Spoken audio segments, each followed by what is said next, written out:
Oke, selamat pagi semuanya ya. Bapak harap kalian semua dalam keadaan sehat ya, walaupun proses pembelajaran kita tidak tetap muka langsung ya. Bapak harap itu tidak menyurutkan semangat kalian untuk tetap terus belajar ya.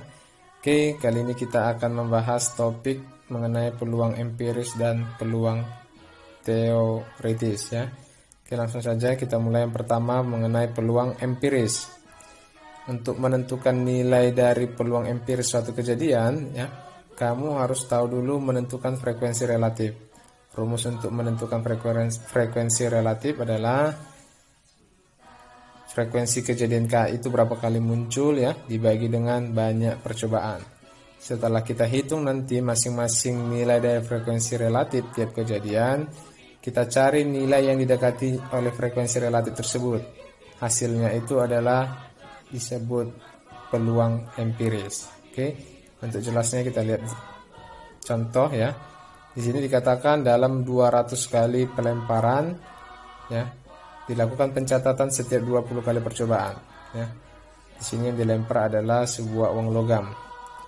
Oke, kalau 20 kali pengetosan, angka muncul sebanyak 10 kali ya. Kalau 40 kali pengetosan, angka itu muncul 19 kali. 60 kali pengetosan, angka itu muncul 31 kali, dan begitu seterusnya, dicatat sampai 200 kali percobaan. Oke. Untuk menentukan peluang empirisnya ya, seperti langkah tadi kita harus mencari frekuensi relatif. Oke.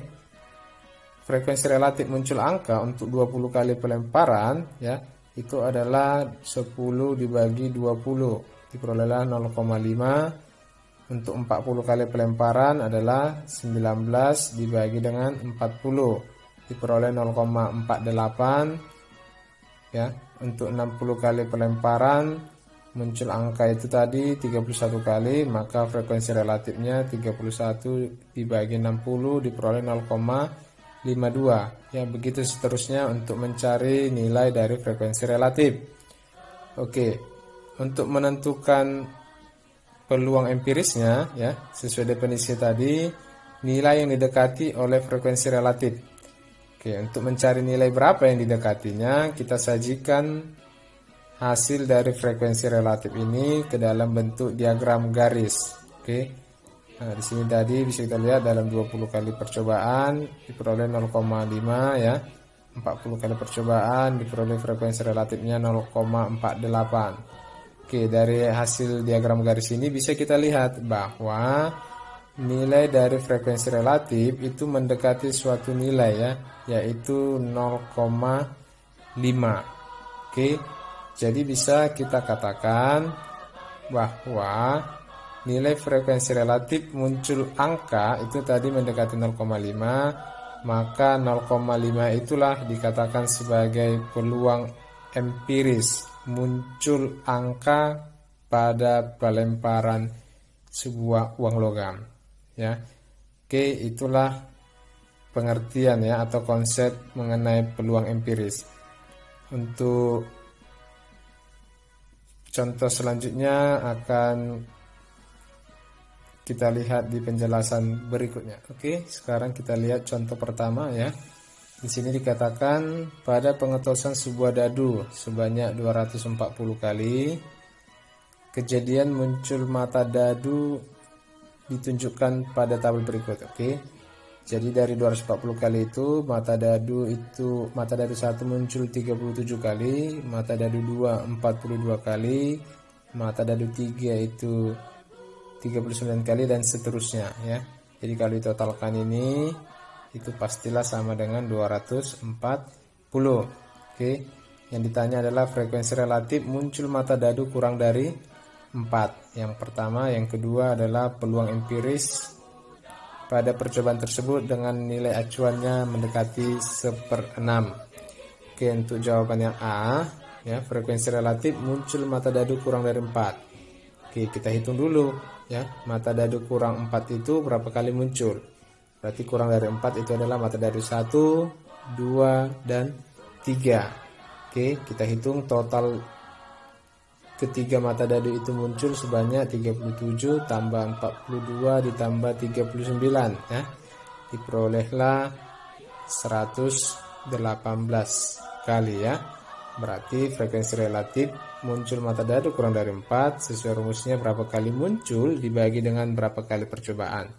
Tadi munculnya 118 kali per 240 diperolehlah frekuensi relatifnya 59 per 120 ya. Jadi ini kalau ditotalkan tadi itu adalah 118.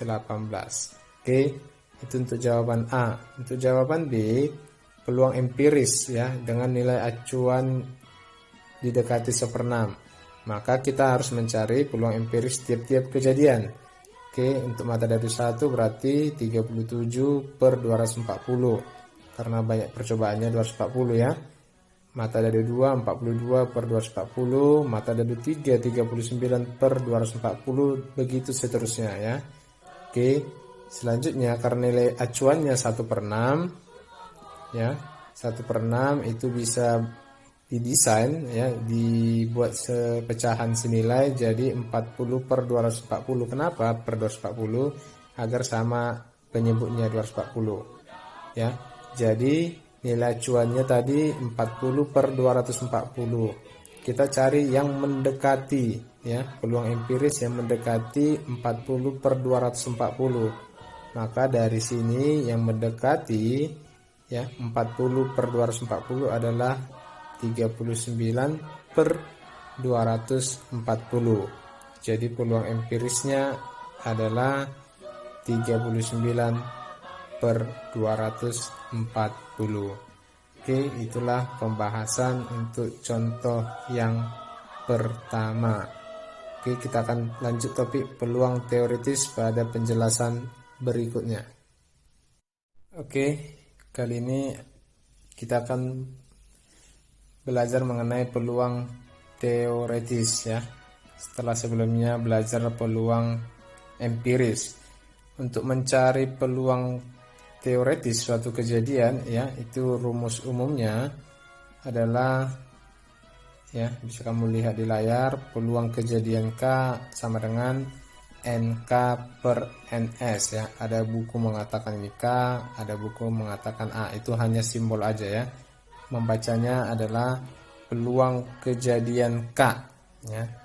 Itu sama dengan NK per NS, di mana NK itu adalah banyak titik sampel kejadian K atau banyak titik sampel kejadian yang ditanya. Oke. Kalau NS itu adalah banyak ruang sampelnya. Kemarin kita sudah membahas untuk menentukan banyak ruang sampel. Ya, jadi diingat ya, peluang kejadian K itu sama dengan banyak titik sampelnya dibagi dengan banyak ruang sampel. Oke, kita lihat contohnya biar lebih paham ya. Pada pelemparan 3 uang logam sekaligus, tentukan peluang ya, kejadian muncul 1 angka, kejadian muncul 3 gambar, dan kejadian muncul paling sedikit 2 angka. Oke, kita lihat. Nah, untuk mengetahui peluang teoritisnya ya, kita harus dalam hal ini tadi adalah pelemparan 3 uang logam. Maka banyak ruang sampel pada pelemparan 3 uang logam seperti yang kita bahas di video sebelumnya adalah ini ya. Ada 8 ya. Inilah ruang sampelnya. Oke, sekarang kita jawab yang A. Kejadian muncul 1 angka. Jadi kita selidiki dari 8 ini yang muncul 1 angka ada berapa titik sampelnya. Oke, yang muncul 1 angka itu adalah AGG ya. Baru GAG dan GGA. Jadi ada 3 buah ya. Berarti titik sampelnya 3 dari berapa? Semua ruang sampelnya 8. Maka peluang kejadiannya adalah 3 per 8. Oke, itu untuk yang A. Yang B tadi ditanyakan muncul 3 gambar. Oke, dari 8 ini kita selidiki yang 3 gambar itu berapa kali muncul. Rupanya hanya ada sekali ya, yaitu GGG. Maka peluangnya adalah 1 per 8 karena total ruang sampelnya ada 8 ya. Oke, yang ketiga ditanyakan tadi, kejadian muncul paling sedikit 2 angka. Oke, kita selidiki ya, dari semua ruang sampel ini paling sedikit tadi ditanyakan paling sedikit 2 angka ya. Apa-apa aja titik sampelnya yang memenuhi. Berarti ini boleh karena katanya paling sedikit. Boleh 3 ya. Baru ini 2 angka ya. Baru ini oke, jadi cuman itu ya, ada 4, maka peluangnya adalah 4/8, ada 4 dari 8, atau kita sederhanakan menjadi 1/2. Oke, itulah contoh untuk menentukan peluang teoritis. Jadi kita terlebih dahulu harus tahu ruang sampelnya itu apa. Selanjutnya kita menentukan titik sampel yang ditanya di soal ya, yang memenuhi yang ada di ruang sampel. Oke, itulah untuk contoh yang pertama. Contoh yang kedua kita lihat di penjelasan berikutnya. Oke ya, kita lihat contoh 2. Di sini dikatakan dalam sebuah kantong terdapat 8 kelereng biru, 7 kelereng merah, dan 9 kelereng kuning. Selanjutnya sebuah kelereng diambil secara acak ya. Tentukan peluang terambilnya yang A kelereng biru dan yang B kelereng merah atau kuning. Oke, kita bahas ya. Dari soal kita langsung sudah tahu jumlah kelereng yang ada di kantong tersebut, yaitu 8 ditambah 7 ditambah 9 ya. Berarti banyak kelereng di dalam kantong tersebut sebanyak 24. Oke. Jadi diambil satu kelereng secara acak.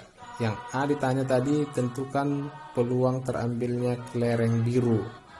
Oke, untuk mendapat nilai peluang terambilnya kelereng biru ya, sesuai rumusnya tadi, banyak titik sampel per banyak ruang sampel ya. Berarti titik sampelnya adalah banyak kelereng biru di kantong tersebut. Oke, banyak kelereng biru tadi di kantong tersebut ada 8 ya, berarti banyak titik sampelnya 8 ya, per ruang sampelnya keseluruhan, berarti banyak kelereng di kantong tersebut ada 24, berarti peluangnya adalah 8/24, atau kita sederhanakan jadi 1/3 ya. Oke, itu untuk jawaban A. Untuk jawaban B, peluang terambilnya kelereng merah atau kuning ya. Berarti kita harus bisa menentukan titik sampelnya ya, kelereng merah atau kuning di kantong tersebut. Oke, berarti itu sama aja dengan kita menghitung jumlah kelereng merah ya dengan kuning di kantong tersebut. Berarti jumlah kelereng merah dan kuning di kantong tersebut adalah 7 ditambah 9 sama dengan 16 ya. Itulah yang menjadi banyak titik sampel.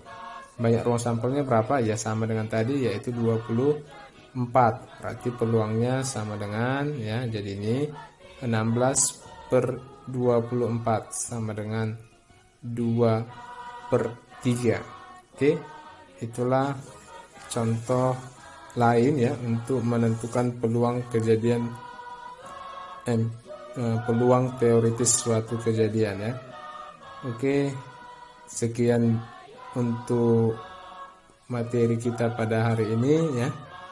Jadi Bapak harapkan kalian bisa memahami ya, dan tetap belajar ya, tetap belajar di rumah, tetap jaga kesehatan ya di tengah wabah virus corona ini. Intinya jangan panik, tapi tetap waspada dan jaga kesehatan. Oke, sekian dan terima kasih.